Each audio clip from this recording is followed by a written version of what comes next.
are you with the winter then? We had our first kind of coating of snow up in Glasgow yesterday. Feels like it's arrived. Yeah, I mean we're pretty secluded out here, so I'm a little nervous about it. What's it called? The roads are very narrow and windy and stuff. But yeah, I'm really excited about getting. I think what's really like the area we're around, Stroud's very sort of there's a lot of valleys basically. I think around Stroud it's like called the Five Valleys. So you have these kind of quite amazing views kind of everywhere whenever you go for a walk, and I'm just really excited about hopefully seeing some snow and getting to see all that. I'm not too excited about driving in that snow. But yeah. Are you actually in like a town or a village, or are you kind of on the outskirts, kind of a little bit remote? Yeah, a little bit on the outskirts. So Stroud's kind of the closest major town, and then but yeah, I'm in a little village called Sheepscombe which is about 15 minutes outside of Stroud, and it's a big change of pace, but I'm really loving it. So yeah. I mean, if you've lived in London your whole life, is this the first time you've kind of seen a night sky where the stars are all out shining? It's the first time I've seen it regularly. Yeah, it's like there's so many things about it that I think I've always weirdly creatively within whatever I've done, I've always found it easier to get out of London to be able to do like any meaningful work, and whether that's recording an album, like I don't know, we went to Seattle to do our last album, and before that we've gone to like Rockfield in Wales and stuff. I think basically I'm very easily distracted, and I find London is the kind of place where without even really intentionally meaning to do anything, you'll find yourself out and about doing stuff all the time. Just for like songwriting and getting more into recording and stuff like that, I think moving out of that will hopefully help just simplify things a little bit more, and just mean that I can kind of really focus on those things that I think it's quite hard to focus on those kinds of things in London sometimes. Have you found that already? Like in the short time you've been living there, have you noticed it have an impact in creativity on that way? I would say yes, but unfortunately I've spent so much time painting the place that it's also I'm moving from a 2-bed flat to sort of more of a like house, so it's kind of like a different thing, and there's a few bits that are just slightly more space than I'm used to, and just trying to fill it up and make it look like a home basically. But I have just set up like a little recording space in the house, and I'm really excited to kind of get cracking. I've kind of got to get cracking on the next Bears Den album. So yeah, I've been like really, really excited to get started, but it's taken me a minute. When was the last time you kind of had a period of consistent writing then? If you've kind of been a little bit busy over the last month or so getting moved in. I think when the first lockdown hit, the very first thing I was just like, right, I'm just gonna really try and work as hard as I can and kind of take my mind off it. But I think I found the whole process of writing during a lockdown quite, what's the word? Well, obviously it's quite surreal and a bit bizarre. And for like our band, so much of what we do is based around performing live, and it does kind of inform the writing process to some extent. And the idea of that being this really abstract, and you have no idea when you're going to next play a show, and all that stuff felt a bit bizarre. But my intentions were pretty good. It's just I found it really hard to focus and concentrate and finish things, which again I think is, I don't know if you found that in the lockdown, but I feel like my attention span just was starting to get so depleted by it, and just be really, I'd be like just darting from one thing to the next way more than normal. Yeah, I think I kind of, to start with I was good, and then I kind of burned myself out a little bit. Like the same as yourself, I kind of immersed myself in the work for the first month or 6 weeks or whatever, probably a little bit too much, and then after that kind of felt very depleted. That's bang on how I felt. Like, but good intentions, really wanted to do good stuff, just burnt out. I think the second time around, I think I've been obviously quite consumed with like the move and stuff, but I think the main thing is, I don't know, I think the first time around I went for it and kind of failed, and then was just really relaxed, like not relaxed, but really, I don't know, I was just not really doing much and kind of was okay with it. But I think now I'm kind of going like, it is what it is. You have no idea when stuff's going to come back properly, but you have to just keep doing it, because otherwise, what are you going to do? Just watch like Netflix the entire time or whatever. You need to do stuff, and you need to create stuff because it helps, you know. I think the nature of creating stuff is therapeutic to some extent, whatever that is. And so I think if you're a bit lost and feeling a bit, don't know when things are going to come back, actually just making anything will help a little bit. Did you, I mean, with the stuff that you did kind of manage to write, did you notice any themes emerging in particular that felt linked to the situation you were in? Sort of dystopian nightmare-ish style things. I think the main thing I noticed was, given that normally we're touring a lot, it's been one of the first times in a long time that I've been home for a solid amount of time. My fiance Abby is a junior doctor training to be a GP, but she's been on lots of different placements over the last year. I think being around for the whole year and kind of seeing her journey through the pandemic and working on different wards and stuff has been a real eye-opener, and that's been like really interesting, and I've learned a lot from really getting to sort of stand beside her through all that stuff a lot more than I'm usually able to. Obviously I'm always like on the phone on tour and stuff, but there's a real difference when you're just around all the time. And I think in turn that's kind of led me to writing about sort of the more nuanced stuff in that sort of relationship, and also I guess just made me look a bit closer at those kinds of things. I think at first I started writing more like, where is the world going? What is this sort of dystopian thing that we're in now? Where, you know, the whole 2030 before it's 2020 kind of thing. And then I think I found comfort in writing about the smaller details of life rather than the sort of bigger worries. It was more like trying to find things to hold on to. And so yeah, I think that's sort of a weird journey that's lyrically, I guess, mainly, but I guess that's the weird journey I've kind of been on. It's funny how the more specific you get, the more relatable it then becomes with songwriting. Like when you start to actually hone on an experience that's specific to you, you then kind of, the wider themes just kind of fall into place naturally, don't they? Yeah, absolutely. I always think of, I don't know if you've seen the film Synecdoche, New York. Have you seen that movie? Yeah, the Charlie Kaufman. The Charlie Kaufman movie. I'm kind of obsessed with Charlie Kaufman. I feel like you can't really just watch a Charlie Kaufman film once. You have to like almost study it to like get everything out of it. It's just a mad.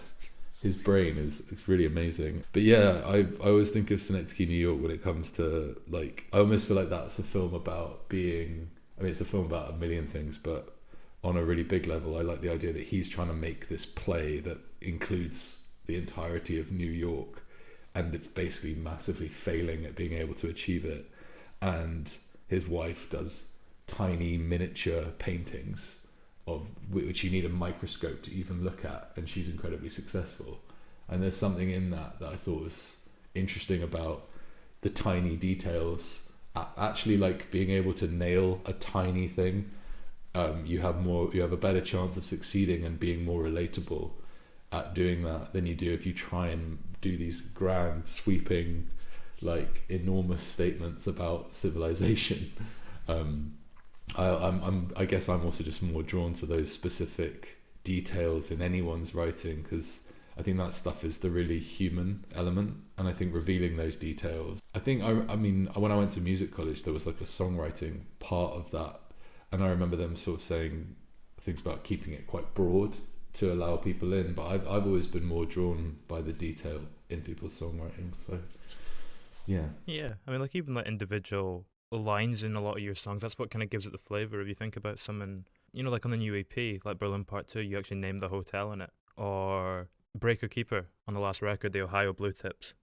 You know, just those tiny little details that just give it that flavour and you know, rein it in and give it that personality. Yeah, I mean, I that stuff, I love that stuff. I kind of hope, the dream is, I think, that, I don't know, it brings it closer. I think I'm wary of, if you're going to do this, or you're going to sort of dedicate your life to trying to write songs or make something that's meaningful to people, like, I don't think you should hide. I think you should try and sort of, then, you know, be fairly open and like I think those details are really important. I mean, I always reference Famous Blue Raincoat by Leonard Cohen as like, you know, everyone's felt the feelings in that song, but it's amazing. But no one, you don't necessarily have this raincoat, but it's an incredibly important and beautiful little detail. Do the details then, do they just come out naturally, or do you kind of have an eye for detail and you kind of have specific things that you maybe pick up on in the moment and think that would be a nice thing to kind of work into a song in a way? Yeah, so I think it's a bit of a mixture. I think it's funny, the Ohio Blue Tips thing was one actually I saw a film. Paterson, yeah. Oh man, you know this is awesome. I love Paterson, yeah. I thought that film was incredible. Adam Driver was just brilliant in it. But that poem, like, again, it's about, you know, it's about nothing, but it's about everything, and like the way that poem sort of manifests itself. It was just like, and I think in Breaker Keeper, it's like, I was your Ohio Blue Tip. I think I was really referencing the poem, and the poem, I think, stands for a lot more than just the match. But it's like, I think that song was all about taking a small detail that encompasses a lot more. And so yeah, really that line was a reference to that poem and kind of that film.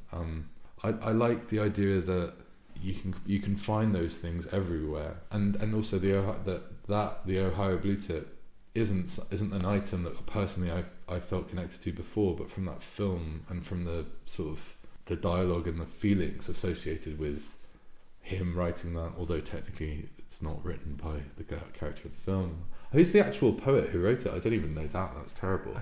Is it William Carlos Williams, or is it just kind of inspired by him? I think I'm not sure. I can't remember, but it could well be. But it's beautiful. I need to track that down actually and read it again because it's beautiful. But yeah, like I think something about that sort of stayed with me in a really meaningful way, and I like the idea that it doesn't necessarily have to be something that's directly happened in your life. It can come from like a film you're watching or a TV show. It could be the trashiest thing ever, but if it meant something to you and it was an interesting phrase to you or an interesting word to you, and if it felt like it inspired something else, I feel like when you're writing songs, it's almost like you're having a conversation with yourself, and you kind of need to find things that are going to trigger you to write more. And I'm always kind of looking for those little things that just spark your imagination. And so yeah, the Ohio Blue Tips thing was like, that's an example of that, I guess. So did that song grow out from that little detail? Was that the kind of spark for the genesis of it? Yeah, so it was basically, I watched that film, and then like a few days later I'd had this idea of writing about a relationship which felt like someone who was protecting you was also damaging you. Was the idea behind it, and so that I had that idea for a song, and then in the chorus I knew that I wanted to sort of be in this kind of headspace of I was this person, I was this person, I was this person to you, and I did all these things, but actually they don't really mean much now. But I wasn't actually the one thing I wanted to be, or whatever. And yeah, the Ohio Blue Tip just felt like it conjured up loads of interesting things for me. So yeah, it's interesting what you were saying there as well about the idea of, you know, songwriting being like having a conversation with yourself. If you're thinking about a topic a lot, like for instance on, you know, Berlin, or how does writing a song about it further the conversation that you've maybe already started with yourself on a certain subject? Well, I think so. Berlin, there's Berlin, the part one, or just Berlin. No, it was that song was sort of. I knew I wanted to write this song set in Berlin based around a trip I took to Berlin like 10 years ago. Funnily enough, there's a lot of Charlie Kaufman references in that film, or references to things that Charlie Kaufman's talked about or in his movies. Whenever I read anything, I'm always like underlining things and writing stuff down, and I'm always trying to find ways of, rather than I was actually chatting ages ago to Laura Marling about this, and I think we both agreed it's kind of like an interesting way of approaching stuff, was when you read like your author, like an author, and you find a line really powerful, you should like take the line, but don't like take it and just use it, like move with it, figure it out, try and like understand it, and then write an answer to it, or like have a conversation with that line. which again I guess is a conversation with yourself fundamentally, but it's also kind of a conversation with whatever inspired you. And I think that's just a really interesting way of provoking yourself, because I think songwriting for me has always felt like quite a solitary thing. Over the last couple of years I've been trying to do more collaborative stuff with other artists, and also Bears Den as a sort of songwriting thing is becoming more collaborative as well. But yeah, I think often it's still a very solitary thing, and in order to kind of keep your imagination sort of active and like spark ideas, I think it's good to just have prompts and things to react against. It's interesting what you're saying about reading there as well, because that's such a solitary experience as well. I mean, the thing I love about reading too is that in the same way there that you're speaking about highlighting the line, it's kind of different to other art forms in that you can go back over stuff. Like if you're watching a film, you don't play a scene from the start again, or if you're listening to a song, you wouldn't skip back after you hear it that you like. But when you're reading a book, you can go back over a line again and again until it kind of has, and the impact of it kind of changes. When it affects you and you kind of read over it and you muse upon it. Yeah, like I mean, I love that. I think that's something that, I mean, it's I've probably ruined quite a lot of books by doing it, but like most, like when you're underlining stuff, I find that I also have like a terrible memory. So like reopening a book that I read a few months ago and just kind of seeing what I was drawn to, it's interesting because I'm probably not in the same headspace, but then it's kind of interesting because you go like, why did that line particularly stand out? What was it about it? I don't know, maybe it's something about literature or something, but people like they can be so candid. People really reveal a lot of themselves in books, and I really have always been drawn to that. I feel like it just feels like a very open space, and you can really like I just really enjoy reading, I guess. But I guess when it comes to writing songs as well, I think the idea for me lyrically is to try and write things that will have resonance to other people, hopefully, but mainly at first it's like it needs to mean something to me. And if you're reading something and it does mean something to you, you should like remember those moments and try and understand why it means something to you and move from there. I think that seemed to be the way that I've had any kind of luck doing songwriting, has just been from, again, yeah, plagiarism. No, I guess just like taking lines and trying to and move with them, try and like make them, try and understand why they mean something to you. I guess as well though, if you tie them in and relate them to your own individual experience and kind of infuse your personality with it, it becomes a different thing. Absolutely, yeah, it totally does. Like, yeah, like that song Berlin on the lyrical level is like, yeah, there's a lot of things about it are kind of references to films, and a lot of things are just very accurate kind of story of where I was at the time. And so yeah, it's a real mixed bag of weaving stuff that's important to you from other artistic forms, and then weaving that into your own personal story, I think is kind of the dream for me, really. Is it easier to write about a subject as well when you frame it around a specific, experience or event like you do with Berlin, where you frame it around that trip? Yeah, I think I really like writing songs about places. I think that's the thing with songwriting, is that creating a sense of being somewhere or a place is quite fun and quite, I don't know, it's like, I think in a film you can just open up by revealing where you are, and in literature you can have your whole first couple of chapters can be setting a scene of where something's taking place, and in like in a 3.5 minute or 4 minute song you don't really have the luxury of much time to do that. But I'm quite interested in that little headspace, and I remember it really vividly, like Berlin, like when I first went to Berlin, it was December or beginning, no, I think it was December, and it was just covered in snow everywhere, and I remember just it being a real sensory overload, and it was snow everywhere, and there were these sort of yellow trains everywhere, and I remember finding it really, like, just really beautiful and romantic and stuff, and I wanted to capture what that felt like, because I think it's associated with all the feelings that come after it as well. It's all kind of wrapped up in one thing. And so yeah, I think those things are important to me. I don't really know how. I guess my other thing is I don't really know how else to do it other than to lean into those sorts of things, because I find them interesting, and yeah, they mean a lot to me. It's interesting what you say as well about how you don't have the same luxury of a film or a book where you can really establish a scene, but I think that makes it more powerful when you have a song, you really have to kind of compress all these emotions and everything and the setting and location, both internally and externally, into 3.5 minutes. Yeah, totally. Yeah, totally. And I mean, also it's like different types of songwriting and types of songs and stuff. I guess if you're going for like a storytelling kind of thing, it's kind of helpful to be able to give it a sense of place. But also that is the magic of music, is that it's kind of in and out of space and time a little bit. You can kind of, hopefully people can project their own sort of universe into it. And that's kind of the magic of it. But yeah, I bloody love it. Was Berlin Part 2, was that the first time you kind of written a sequel to a song as well? Yeah, so actually I was working on sequels. I got really into writing sequels. So yeah, but there's a Berlin Part 2, and Christmas Hopefully that we put out actually there's another part to that didn't come out this Christmas, but hopefully will come out next Christmas or at some point in the future. And that was just a bunch of lyrics and melodies that I've been playing around with for a while.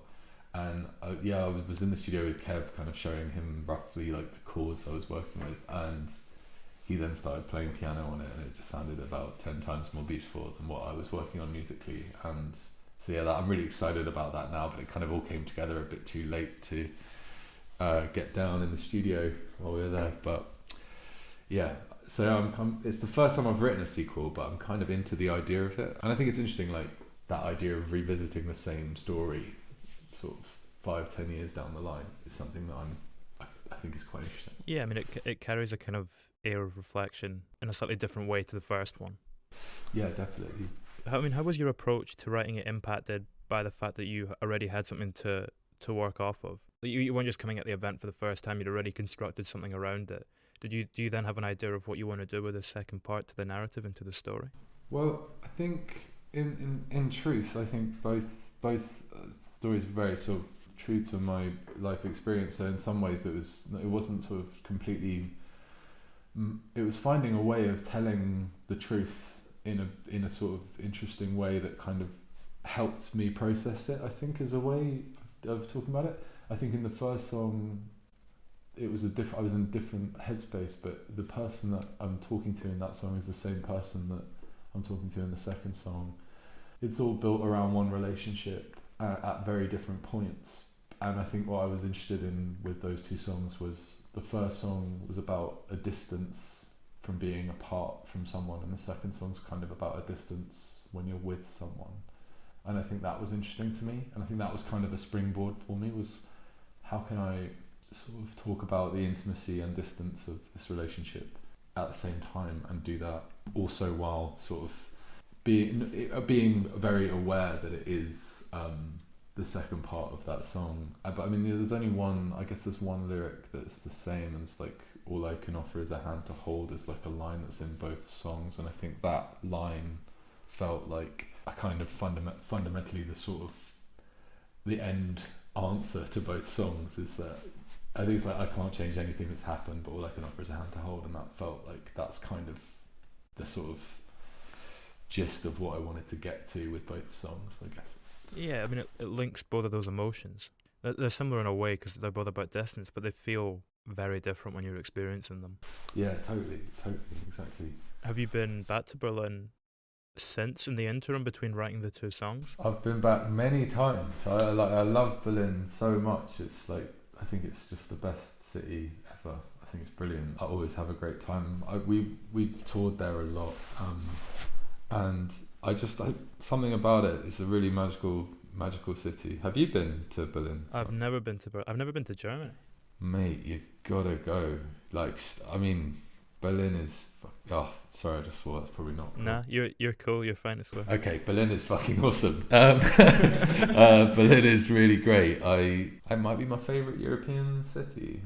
I think whenever we're touring and playing shows in Europe, I think obviously I absolutely love playing everywhere, and each city is so unique and so different. I have a real soft spot for Berlin, and I just associate it with really great memories and really lovely people, and it's just a brilliant city. The music scene there is insane, and I just love it. I could go on about it for days. It seems to have a certain vibrancy about it. Yeah, it's a very artistic, really artistic place. I think also what's really interesting about Berlin is it's the history of Berlin is sort of so interesting and so recent as well. I mean, this obviously there's part near the sort of Michelberger Hotel and sort of Kreuzberg areas and things like that. I mean, the wall is still there in certain places, and it's sort of just this constant reminder of what the city's been through.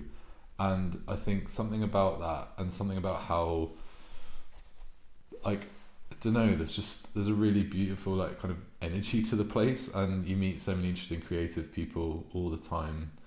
It's brilliant, man. I can't recommend it enough. I think I've gone as like this is the first time I went. I just went with my girlfriend, and it was amazing. And it was we just went for walks in the snow, and it was magical. And we did all the touristy stuff, learned loads of the history, and it was magical. And then just going with like 10 guys on a tour bus was really fun too. So like, I mean, it's got everything.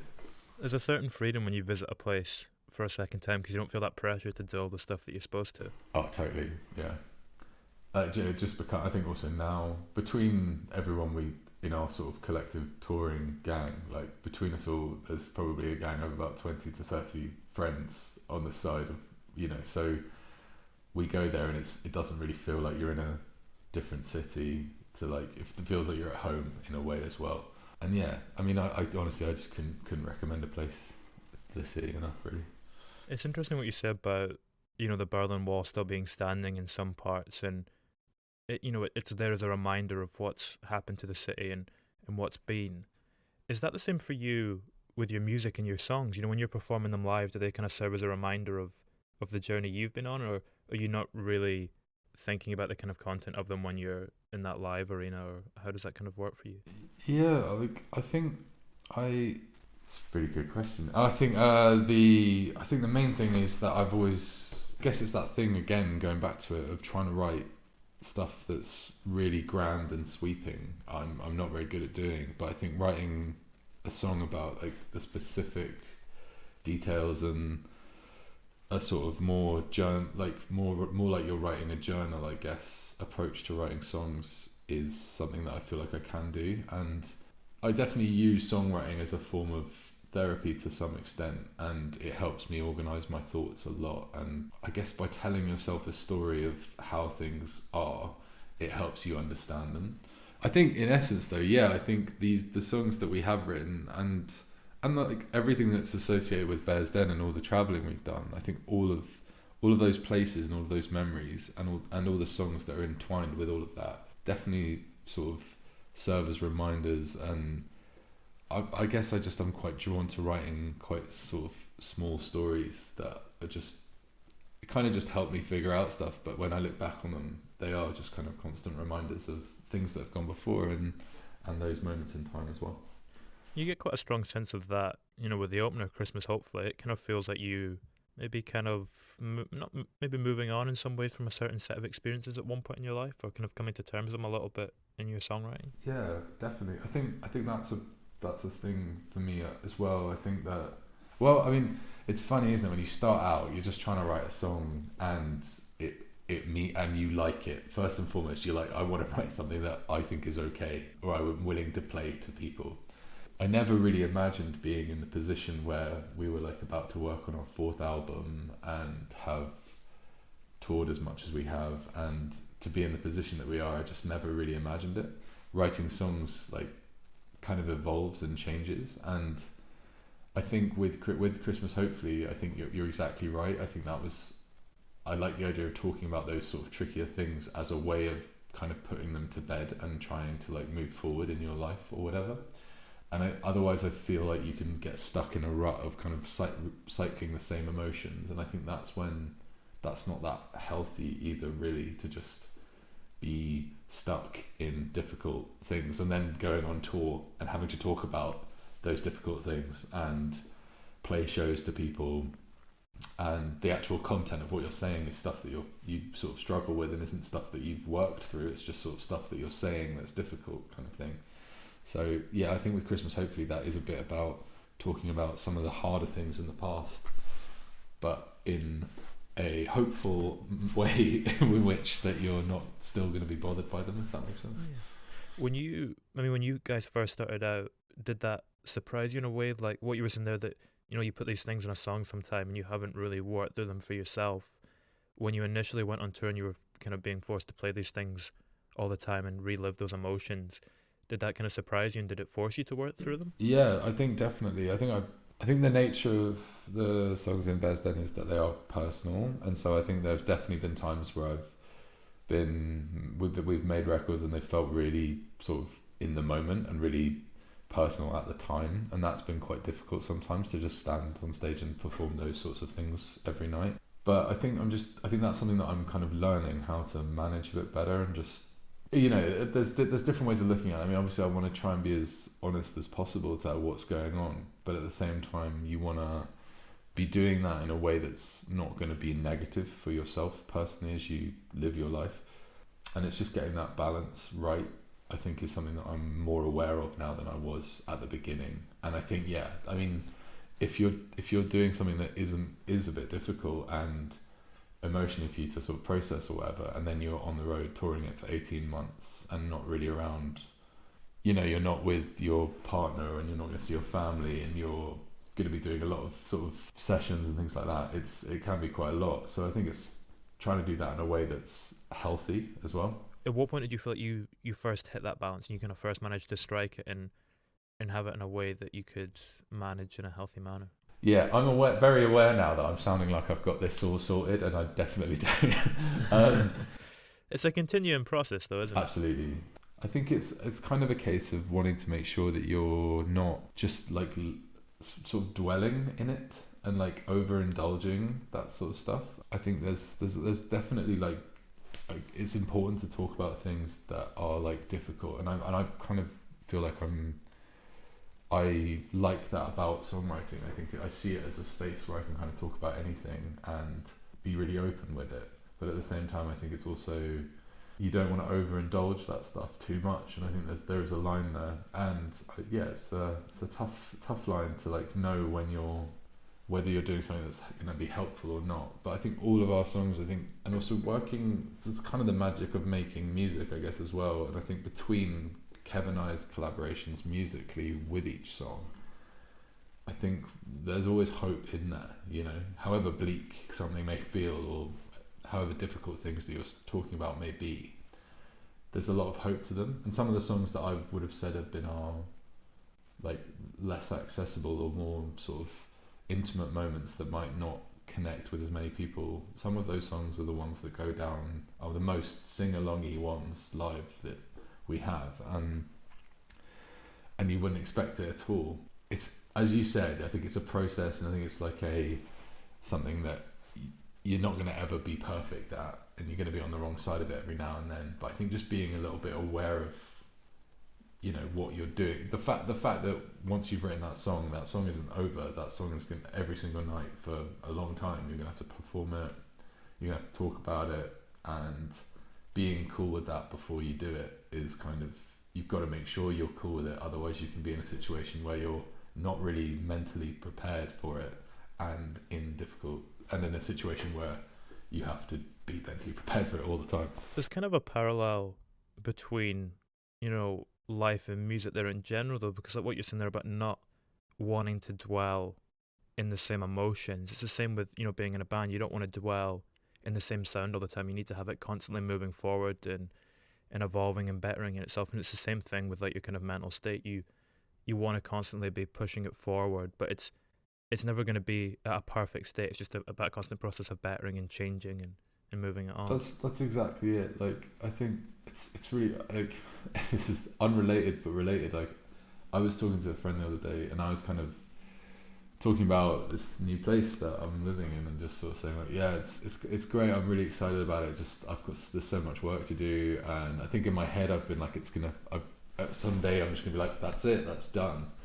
But actually, it's never gonna feel like that. There's always jobs to do. It's a process, and my friend, she said it's a project. Like, you should think of it as a project. Don't think of it as something with with a finish line, you know.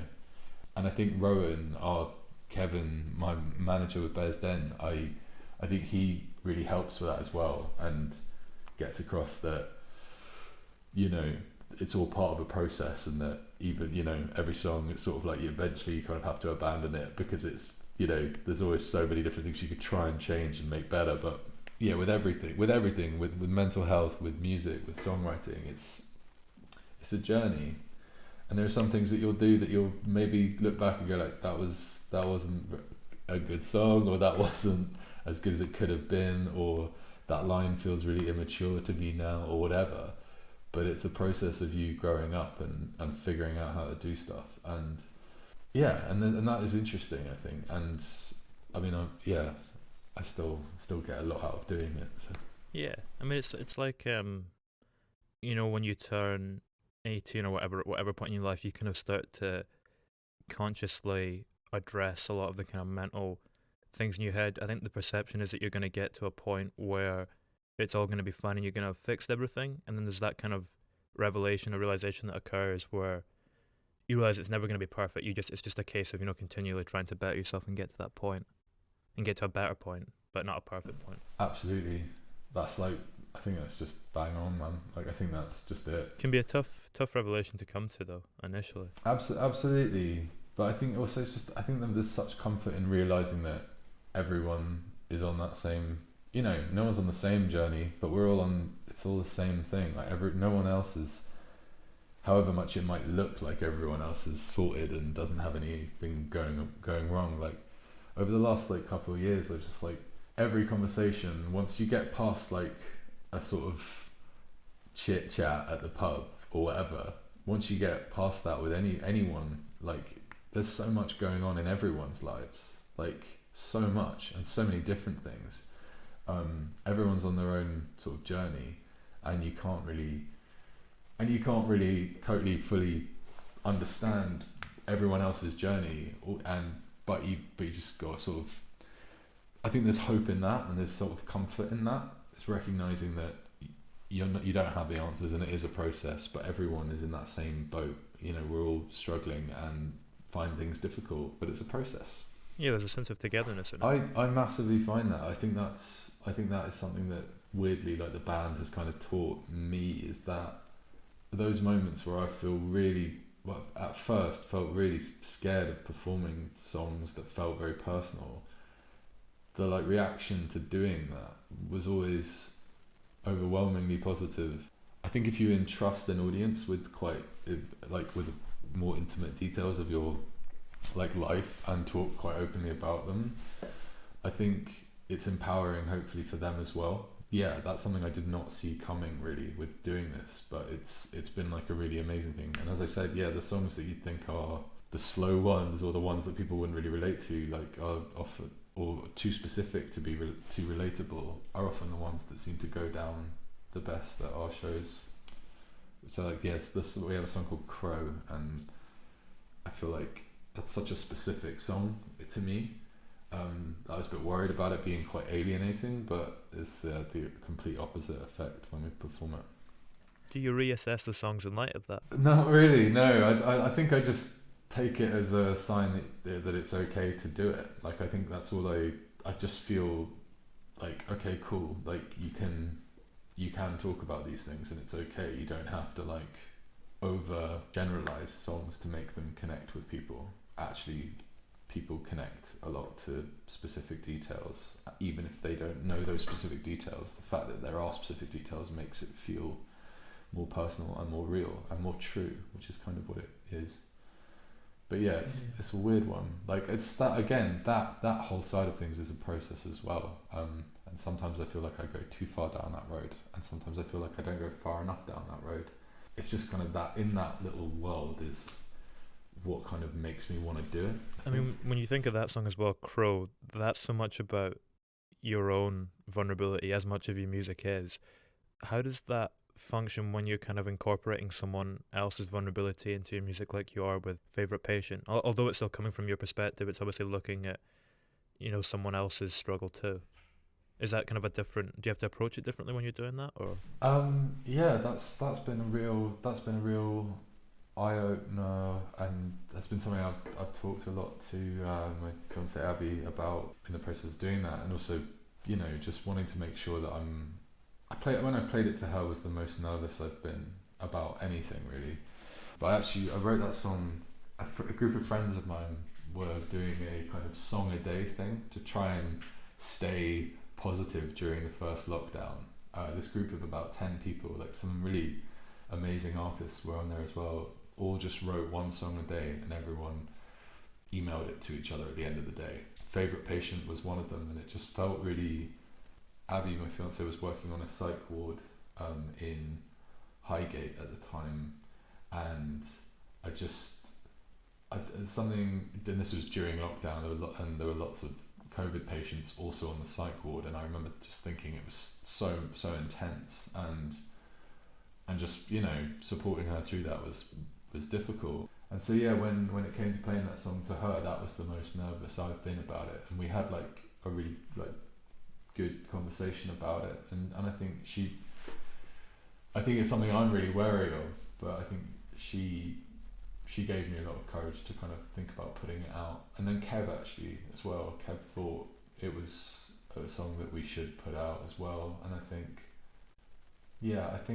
again that's the kind of moment where I think if you're worried about exposing someone else, it's like bring them into it, don't exclude them from it, and then put it out in the universe, and then it'd be a shock to the system. It's like I think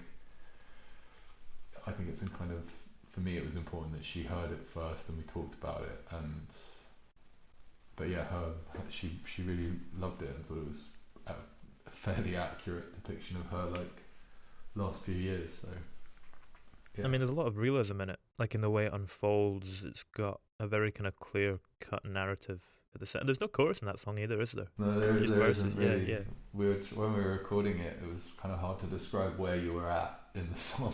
It was like normally you just go like, yeah, just before the first chorus. So it's like, no, there isn't one.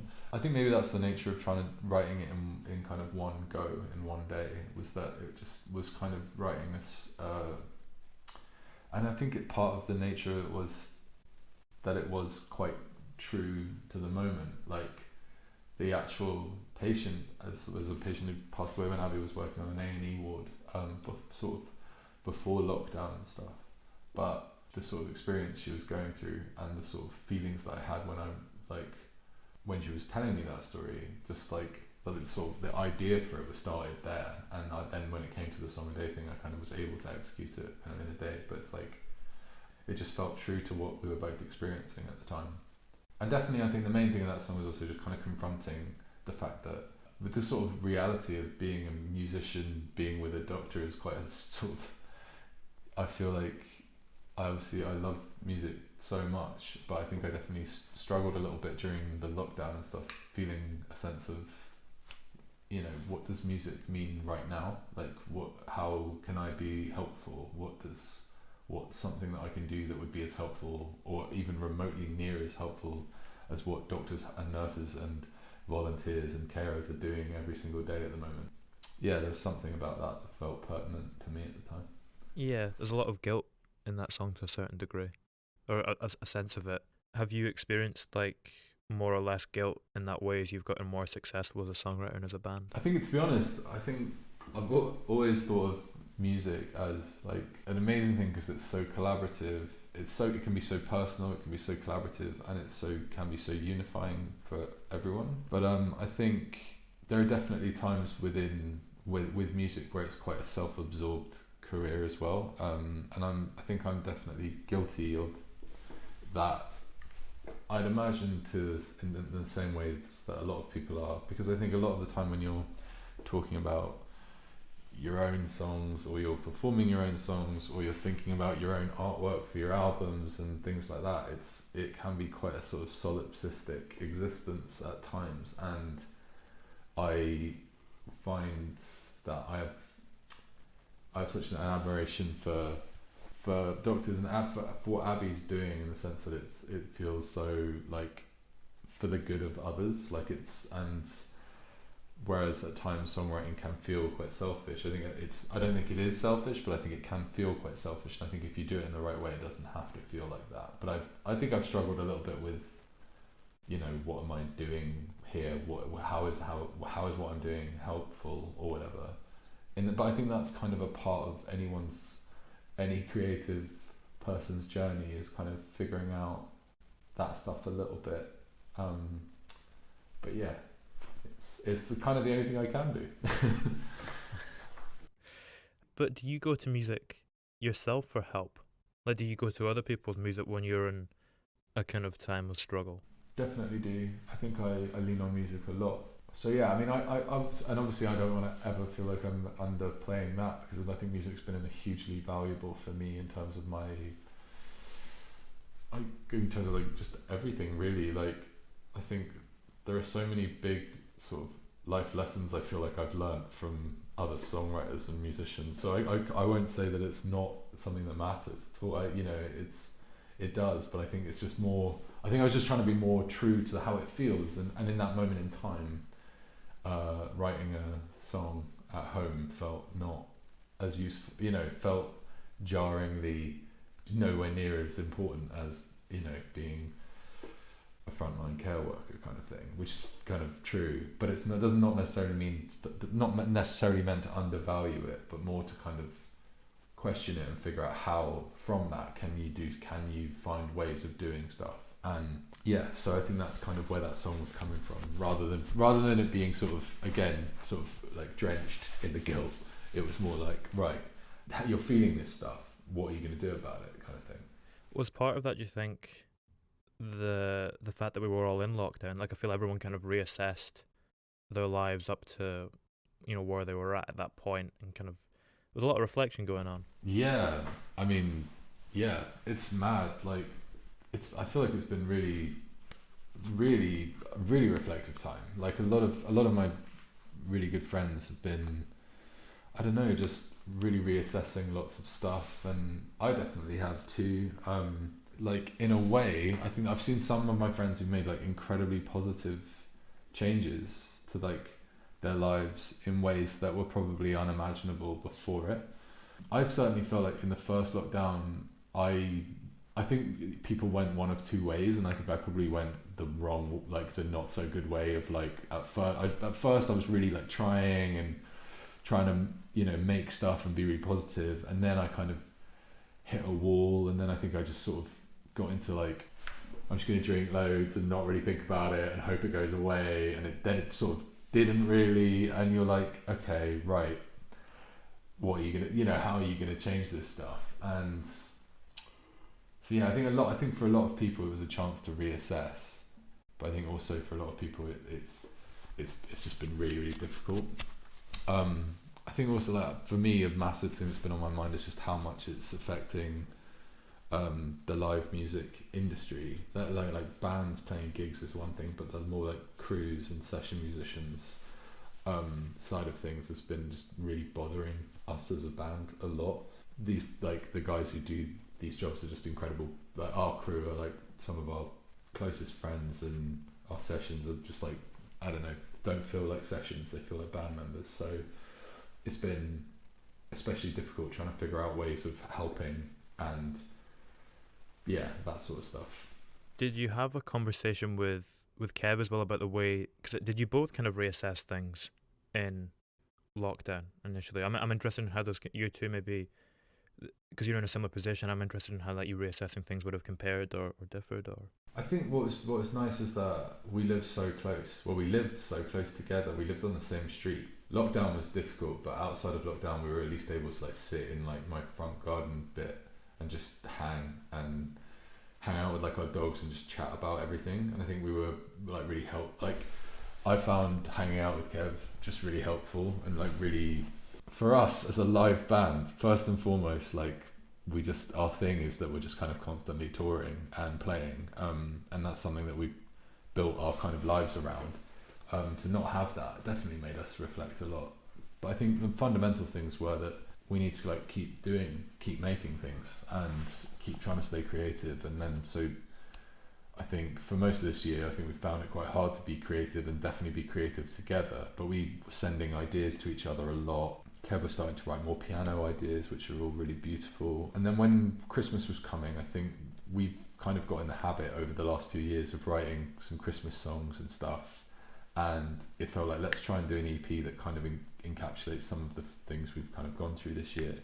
And it felt really good to get in the studio again with him and work on them. It felt really good that it was legal to do that for the week that we did it. And yeah, it was really lovely. And we worked with Ian, who produced our first 2 albums, and he's such a good friend, and he just really gets what we're doing, and it all felt really easy. It didn't feel like a really stressful operation.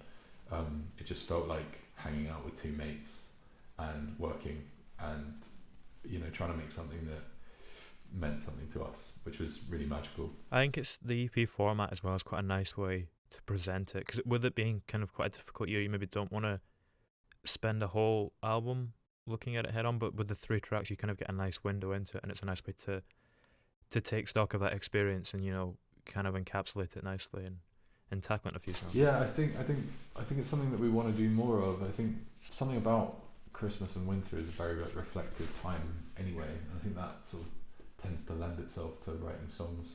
Yeah, so I think it's something that for us, I think we're always going to try every year to do a little bit of some form of Christmas EP or song or whatever. And it doesn't have to be, you know, Last Christmas, but it's just about making something. And I think one day, hopefully, we can stick it all on an album, and it'll be nice to look back on it all and kind of reflect on it. Do you find the seasons have quite a big impact on your creativity? We get kind of out with COVID times, you know, where we're locked down, and that's kind of having quite an impact. Yeah, well, I feel like it sort of depends where you are. When I was in London, it's sort of hard to even fully.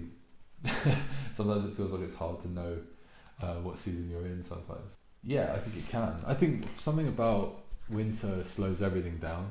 I mean, the music industry is pretty much shut down from like December till, I don't know, end of January. Like, there's not loads going on. But for us, it's always been like, right, cool. Well, in that case, let's like do a charity concert, or let's make an EP, because it's not a traditional, like, just because it's not a good time to release an album or whatever, or tour, doesn't mean it's not a good time to make stuff. And I think you just naturally end up having a bit more space and time to do things. And I think space and time are like massively important for us when it comes to creating things. And it takes us a minute to write songs most of the time, and it takes us a minute to arrange them, and having a bit of space and time to do that's really helpful. How long have you known Kev now then? Because it's interesting, you know, what you were saying there about how it was really useful for you to be able to see each other outside during lockdown. How long have you known him again? 12 years now, 13 years maybe. It's mad. We've like known each other a long time. We were in a band pretty much straight away when we met. Then that band broke up because it wasn't very good. And I was on my own for a little bit, but never really had the kind of grand ambitions to do things on my own. I think I just needed space to figure out what the next thing was going to be, and kind of learn the lessons a little bit of the first band that I was in. And then, yeah, the first kind of, me and Kev went for a chocolate milkshake somewhere. I can't remember, it was in Camden, and just like, let's do this again, and let's do it better. And yeah, so that was like 10 years ago. It's a long time. How does the way you communicate with him, in terms of, you know, communicating with each other as friends, is that different to the way you communicate with your other long-term friends as a result of making music with Kevin, sharing that experience with him? I think when we were working on the Christmas EP and stuff, I think we just have such a shorthand way of communicating when it comes to songs, from the amount of time we've known each other and the amount we've hung out. But yeah, I would say it is different. I mean, I feel very lucky to essentially be in a band with like my best friend. It's kind of an amazing thing, and I really think both of us would struggle to do this without kind of each other as well, because I think being in a band is not the hardest job in the world by any stretch of the imagination, but I think there are things about it that are really tough, definitely in the beginning. when you're traveling all the time and you're barely at home at all and you have no money and it's just really difficult and and you have to do it to build any kind of a career. But I think we're over the years like are able to support each other and have found ways of navigating the sort of world of music and just trying to support each other through it, because there are things about it that are very challenging. I just feel very lucky to be doing it with him, basically.